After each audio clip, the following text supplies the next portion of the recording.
Comentário de jornalista fala sobre a vinda de médicos estrangeiros no Brasil. Paralisação nacional. O dia 30 de agosto mobilizou trabalhadores em Pelotas. Nova forma para o agendamento de consultas médicas e odontológicas na sede do sindicato. Saiba como funciona. Documentário trata das riquezas acumuladas no país. Denúncia, Consulate. Câmeras de vigilância são instaladas em quase toda a fábrica para ter controle sobre os trabalhadores. Estas e outras informações você confere no programa Nossa Luta de hoje.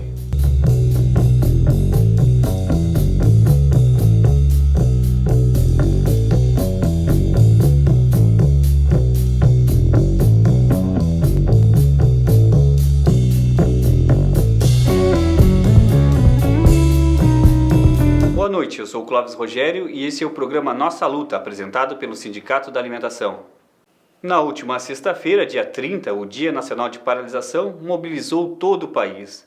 A organização social e sindical buscou trazer a luta para as ruas, pressionando o Congresso Nacional e o governo a destravarem as reivindicações dos trabalhadores. Em Pelotas, o Sindicato da Alimentação, juntamente com os demais sindicatos e movimentos sociais, organizou o Dia Nacional de Paralisação e Mobilização em frente à Prefeitura, nas ruas centrais da cidade e nos pedágios. Confira a reportagem exclusiva sobre o dia 30 de agosto, que traz também uma avaliação do dirigente do Sindicato da Alimentação e representante da CUT, Elton Lima.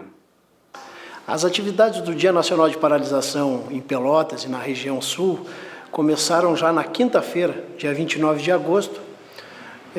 Antes mesmo da meia-noite, os sindicalistas já estavam nas portas das fábricas e garagens de ônibus conversando e convencendo os trabalhadores em geral que o dia 30 é um dia muito importante para os trabalhadores, um dia de reivindicação. A partir da meia-noite, o transporte público não circulou mais na nossa cidade. A partir das 4 da manhã, grupos de sindicalistas se dirigiram para as garagens de ônibus, onde foi montado piquetes. A partir das 7h30, 8 horas da manhã, esses grupos se deslocaram para o centro da cidade, onde foi feitos os piquetes nas portas dos bancos, concentração na Praça Coronel Pedro Osório. Houve um piquete maior no Banco do Brasil, simbolicamente, que é um banco que tem muito a ver com a economia no sentido dos agricultores e pequenos agricultores, onde há muita dificuldade, onde os próprios bancários, trabalhadores bancários também têm algumas reivindicações específicas. Portanto, foi feito um piquete bem grande no Banco do Brasil e depois se dividiu em vários bancos privados também. Concentração na Praça Coronel Pedro Osório, um café da manhã. A partir das 8, 9 horas da manhã, uma marcha pelo centro da cidade, convencendo o comércio a fechar. O comércio, na sua grande maioria, fechou. Houve algumas paradas na Justiça Federal, onde os trabalhadores reclamaram das liminares que a empresa concessionária da BR tem ganho. Os trabalhadores do movimento social não concordam com a praça de pedágio que tem aqui na nossa região, com as quatro praças de pedágio.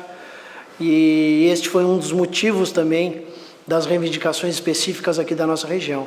Fora essa, os trabalhadores têm uma pauta extensa, mas se centrou em 3 eixos. O fim do fator previdenciário, a redução da jornada de trabalho para 40 horas, o fim da PL 4330, que terceiriza e que precariza as condições de trabalho dos trabalhadores que trabalham em pleiteiras. No caso do setor bancário, as terceirizadas que prestam serviços para os bancos. No caso nosso, da indústria, por exemplo, as empreiteiras que neste PL teriam direito a agir em atividades fins. Para exemplificar, teriam condições de manusear com o produto na sua finalização, que hoje em dia eles não podem. E isto, para nós, a precarização, a terceirização, é muito ruim para nós, os trabalhadores, porque além do trabalhador que é vítima disso, ele trabalha mais, ganha menos e tem a sua saúde prejudicada. O fim do fator previdenciário é uma demanda nossa muito grande. Nós exigimos já há alguns anos que o governo federal retire esse fator previdenciário que prejudica os trabalhadores da iniciativa privada, principalmente quando o trabalhador se aposenta, é feita uma estimativa de vida para ele e é reduzido o seu salário, e a redução da jornada de trabalho. Esses 3 eixos são elementos que moveram toda a mobilização a nível nacional.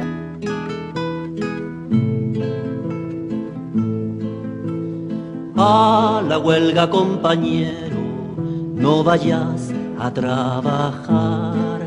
Deja quieta la herramienta, que es la hora de luchar. A la huelga 10, a la huelga 100, a la huelga madre yo voy también. A la huelga 100, a la huelga 1000, yo por ellos madre y ellos por mí. Nós tivemos êxito no estado do Rio Grande do Sul e, assim como em todos os estados da União, houve uma movimentação unificada, onde todas as centrais, todos os agrupamentos políticos se juntaram nessas demandas. E eu citei 3, são muito mais. Por exemplo, uma demanda que seria 10% do PIB direto para a educação, a questão dos royalties do petróleo vir para a saúde, realmente. Enfim, são várias e várias demandas da classe trabalhadora que foi discutido no dia 30, que foi apresentado para o público em geral, no sentido de fazer pressão também no Congresso Nacional para que sejam atendidas, que há um esgotamento, há um cansaço já dos trabalhadores no sentido de reivindicar e não ver as suas reivindicações atendidas, principalmente pelo Congresso Nacional e os governos, o governo federal, o governo estadual e o governo municipal. A questão do piso dos professores é uma lei que existe a nível nacional, mas não é cumprida pelos estados e muito menos pelos municípios. Então, foi todas as reivindicações da classe trabalhadora, elas se uniram no dia 30 de agosto, onde foi feito esse grande protesto, essa grande manifestação, que nós avaliamos que foi uma atividade com muito êxito, que ela atingiu seus objetivos, e reflexo disso já é agora, no dia 13 de setembro, já existe vários ônibus aqui do nosso estado e todo o país está se deslocando para o Congresso Nacional, onde ocorrerá na comissão que está tratando da PL 4330, eles vão discutir sobre a PL e, ao mesmo tempo, os trabalhadores vão estar no Congresso pressionando os deputados para que os deputados não aprovem esta PL, que hoje em dia, ela nem era para estar sendo tratada, pois nós estamos vivendo um período no nosso país onde o emprego está subindo. E esse tipo de PL era tratada no governo Fernando Henrique, quando havia desemprego, quando o sistema neoliberal estava mais aprofundado no nosso país. E os empresários aproveitam um momento talvez de crise do governo, talvez do legislativo, e revivem esse tipo de demanda dos empresários. Essa não é uma demanda dos empregados, não é uma demanda dos trabalhadores. E é nesse sentido que nós estamos fazendo todas as mobilizações e acreditamos que no dia 30 foi positivo e que no dia 13 nós vamos conseguir barrar esta PL dentro do Congresso Nacional. Porque los pobres no tienen a dónde volver la vista, la vuelven hacia los cielos, con la esperanza infinita de encontrar lo que a su hermano en este mundo le quitan. Palomita, qué cosas tiene la vida y zambita. Porque los pobres no tienen a dónde volver la voz, la vuelven hacia los cielos, buscando una confesión, ya que su hermano no escucha la voz de su corazón. Palomita, qué cosas tiene la vida y zambita. Porque los pobres no tienen en este mundo esperanza, se amparan en la otra vida como una justa balanza. Por eso las procesiones, las velas y las alabanzas. Palomita, qué cosas tiene la vida y zambita. Y para seguir la mentira. A chegada de médicos cubanos e de outros países ao Brasil trouxe à tona uma série de pensamentos impregnados na ideologia do brasileiro. O comentário do jornalista Bob Fernandes mostra como exemplo e argumento o quanto o país ainda possui preconceitos e resistência às mudanças sociais. Confira. Estão chegando os médicos cubanos. Em 700 municípios, 11 milhões de brasileiros não têm nem um médico. Na maioria em estados do Norte e Nordeste, com baixo índice de desenvolvimento humano e muita miséria. Virão médicos também de outros países, mas, claro, Cuba é o chamariz para o debate. Há quem imagine ser esse um debate político, partidário, eleitoral. E mas é muito mais do que só isso. O que esse tema provoca são percepções sobre o que deve ser a sociedade. O Mais Médicos arranca a visão que cada um de nós tem da vida privada e da vida em comunidade. O programa é mais um a dividir opiniões radicalmente nos últimos 11 anos. Para lembrar, outros programas, Bolsa Família, Sistema de Cotas e a PEC das Empregadas Domésticas. Bolsa Família, cotas, PEC das Empregadas e Mais Médicos. Existem para todos argumentos irrefutáveis e sempre haverá argumentos refutáveis, ao gosto e visão de cada um. Quem contesta cotas e há quem odeie, enxerga desprezo ao mérito e favorecimento. Quem apoia cotas lembra que o Brasil manteve humanos como escravos por 385 anos, ou seja, 4/5 da nossa história. Bolsa Família. Entre os que reagem às bolsas, predomina um argumento: é um incentivo ao ócio, dá o peixe e não ensina a pescar, como dizem. A pior seca do Brasil nos últimos 50 anos providencia fatos para quem defende as bolsas. Não se viu agora, como em outros tempos, saques nas cidades. E ao lado do chão esturricado, do gado morto, não há, como sempre houve, fome em larga escala. Porque existem as bolsas, porque existem redes de proteção social. Na reação à PEC das domésticas, cansamos de ouvir e ler: eu trouxe essa babá para casa quando ainda era uma menina. Minha empregada é como se fosse da família. Não faltou quem lembrasse. A menina se tornou adulta e seguiu como babá, quase sempre sem poder estudar e tantas sem carteira assinada. Como se fosse da família, a empregada serve café às 7 da manhã e o jantar à noite, com, claro, banheiros, chão e roupa suja para lavar no intervalo. Da família, mas, claro, sem direito à herança. Agora, os médicos. Não faltarão problemas, desavenças e crises. Certamente haverá.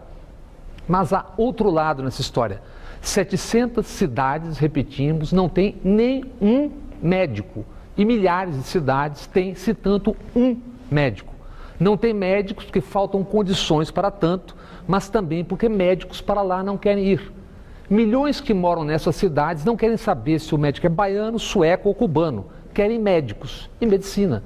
Sabem que um médico é melhor do que nenhum médico. A boa medicina será cobrada e muito nesse caminho. O resto é o jeito de cada um de nós enxergar a vida.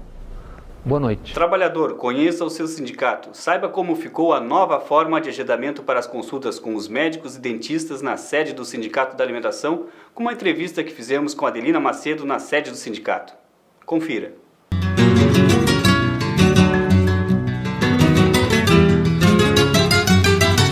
Programa Nossa Luta, hoje aqui diretamente da sede do sindicato, conversando com a Adelina Macedo, secretária da Saúde do Sindicato da Alimentação, sobre as alterações que tiveram nos horários de atendimento do médico e dentista a partir desse mês de setembro, Adelina? Isso, a partir do dia 2 houve as mudanças.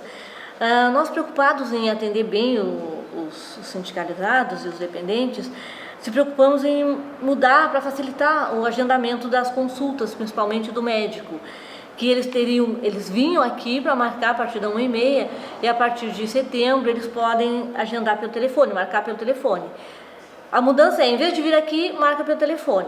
Os horários de atendimento dos médicos continuam os mesmos, que é segunda às 15h30, quarta e quinta às 16 horas. E o atendimento odontológico? Odontológico era agendado e nós tínhamos um prazo bem longo. Agora mudou também. Agenda no dia para consultar no dia mesmo. E consulta no dia. Consulta Muito no importante dia. Isso, porque o trabalhador, no momento que ele ligar para agendar sua consulta odontológica, ele vai consultar no dia mesmo. Vai ser no dia que ele ligou, ele vai ser a consulta dele, né, Adelina? Isso. Salienta isso. Todos os dias, a partir das 9 horas, pode ligar e agendar por dia. Os horários de atendimento, houve uma mudança. Já desde agosto, mas vamos reforçar aqui o horário do médico à tarde. À tarde, então, ficou segunda e terça, a partir das 13h30, quarta, a partir das 9 da manhã, quinta e sexta a partir das 13h30.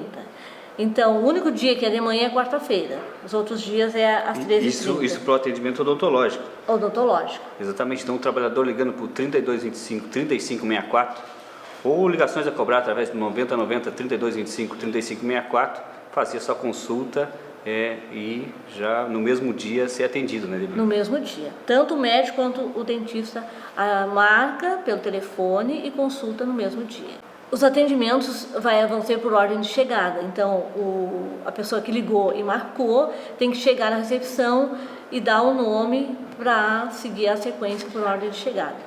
Agradecer a Adelina Macedo pelas suas informações e orientar os trabalhadores que ligam por 3225-3564 a agende a sua consulta aqui na sede do sindicato, Rua Almirante Barroso 3124, aqui no centro de Pelotas.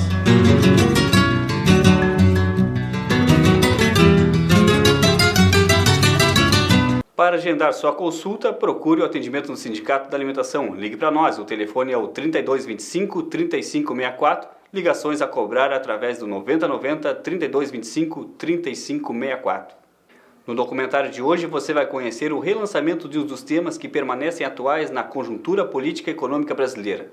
O documentário Brasil, lançado em 2009 por Peter Colenons, é talvez um dos documentários mais importantes sobre o assunto, que pode mudar o destino do Brasil.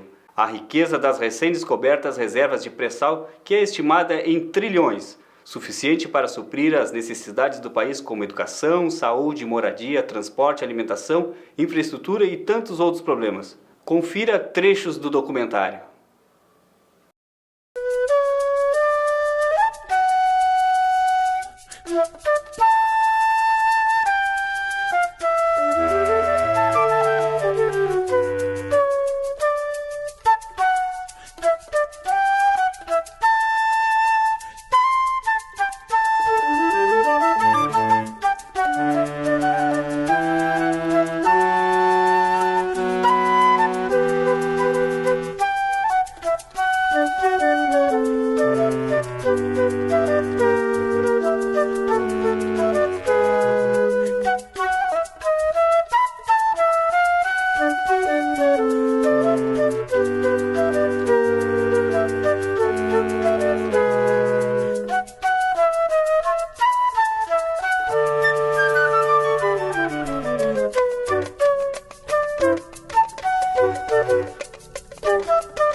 O petróleo encontrado em Campos, encontrado um pouquinho na frente de São Paulo, é um petróleo que escapou pelas dobras da camada de sal. E ao caminhar para a superfície ele se oxidou e ele ficou pesado, ele é um óleo de má qualidade. Porém, aí a suposição do geólogo, por baixo deve ter uma qualidade fantástica de óleo de ótima qualidade. Eu tenho uma noção, pré-sal, eu imagino que seja alguma coisa ligada a petróleo e gás, ou alguma coisa do mar, assim, de petróleo, alguma coisa assim, não sei bem. De repente, nós descobrimos uma província que representa uma verdadeira Arábia Saudita em termos de riqueza de petróleo. Pode-se dizer que é único as grandes reservas nele. Que semelhante a ele só tem, se não me engano, em Omã. Uma base muito pequena. O nosso ocupa uma área de 160 mil quilômetros quadrados. Eu acho uma bênção.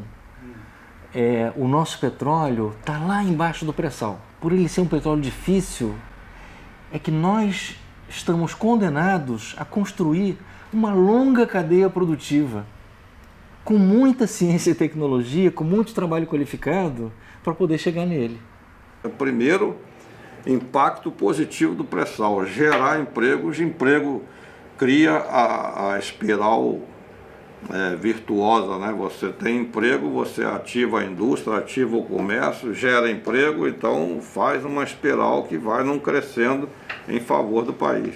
A discussão é sobre que modelo de gestão, que modelo regulatório pode ter a confiança de que no meio do processo não haverá retrocesso nem traição, como tem sido a história das disputas. Temos que construir uma política de defender o interesse estratégico do Brasil, ter o controle e a gestão dessas reservas.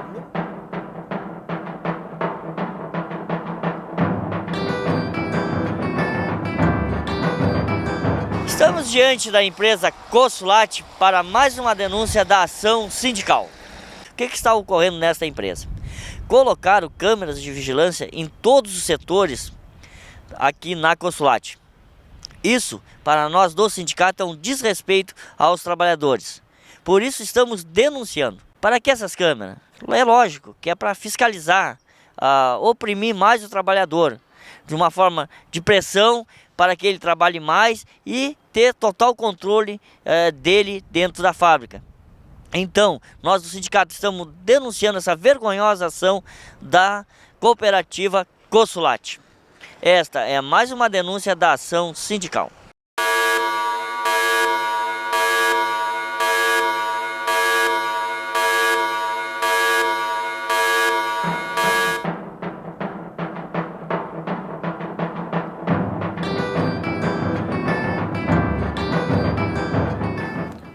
No quadro cultural, pela primeira vez em entrevista com Ediane Oliveira, um violoncelista que mistura ao seu trabalho à produção artística. O músico é mineiro e tem percorrido diversos países com seu trabalho e atualmente mora em Pelotas. Conheça.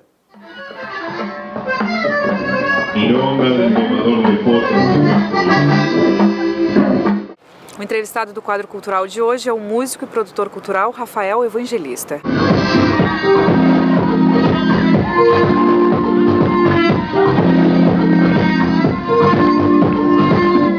E aí vim a Pelotas realmente para conhecer, interagir com os músicos locais e também participar um pouco da produção cultural para movimentar um pouco a cidade.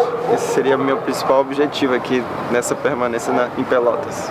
O teu trabalho como músico, ele começa quando tu é um instrumentista do violoncelo e acabaste tocando com diversos projetos musicais, é isso? Isso. Em 2004 eu cheguei em São Paulo e encerrei meus estudos como violoncelista.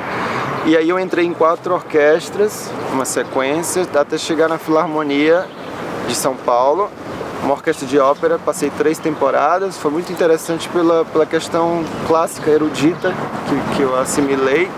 Porém, aquela vertente assim mais popular sempre estava aqui dentro. Eu precisava também realizar projetos mais nesse meio popular. Então comecei a gravar com muita gente em São Paulo, no Rio, como a cantora Tita Lima e o Tupiniquim também. E aí comecei a ter muita prática de estúdio e também ingressar em alguns projetos mais populares.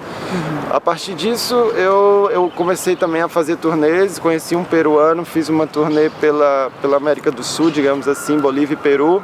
E aí fui também tendo uma experiência mais com a música latina e pegando gosto ao imenso por isso. E isso influenciou muito no meu trabalho, que agora eu uso muito violoncelo, mas também nesse campo fora do clássico, que seria esse campo mais popular. Então quando eu cheguei em Pelotas, já faz 1 ano agora, e ingressei a vários projetos daqui também. Fiz algumas gravações e conheci músicos como Gustavo Silveira, entrei no grupo TOL, já estou aqui para experimentar ao máximo também, pegar um pouco da influência, já entrei até no CTG da União Gaúcha e tive a experiência da música nativista, que é linda, no projeto Kisa, que é um projeto de música experimental que mistura o clássico e o eletrônico também, e tudo isso paralelamente um projeto que eu levo mais como carro-chefe, que seria o Finlândia, junto com o Maurício Canducci, um argentino.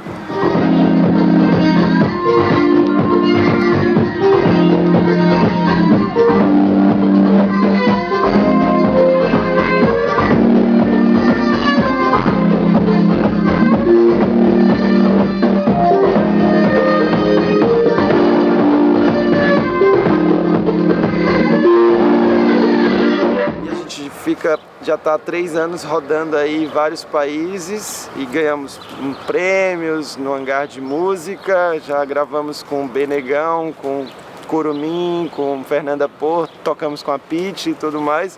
Então é um projeto assim que está levando o violoncelo muito para um outro lado que não é o erudito, né? Então, não sei, deve ter muita gente me criticando ao máximo por fazer isso, mas com certeza é algo feito de coração.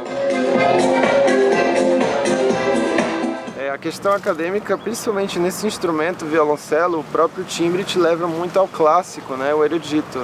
A teoria musical toda já é focada nesses compositores, digamos, a maioria europeus. Então, você fica meio que num ambiente muito mais clássico do que, digamos, tradicional, folclórico, que é a nossa vivência desde criança aqui. E acredito que sim, né? Que acontece muito que vem muita gente de fora, que, por exemplo, num corpo de uma orquestra nacional, você encontra muitos estrangeiros, então você tem que competir com esse pessoal. Mas eu acho assim que a riqueza brasileira, a musicalidade é tão grande que seria muito interessante também abordar essa nossa própria cultura e em compositores nossos também, não só populares, mas também clássicos, eruditos.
E esse foi o programa Nossa Luta, apresentado pelo Sindicato da Alimentação.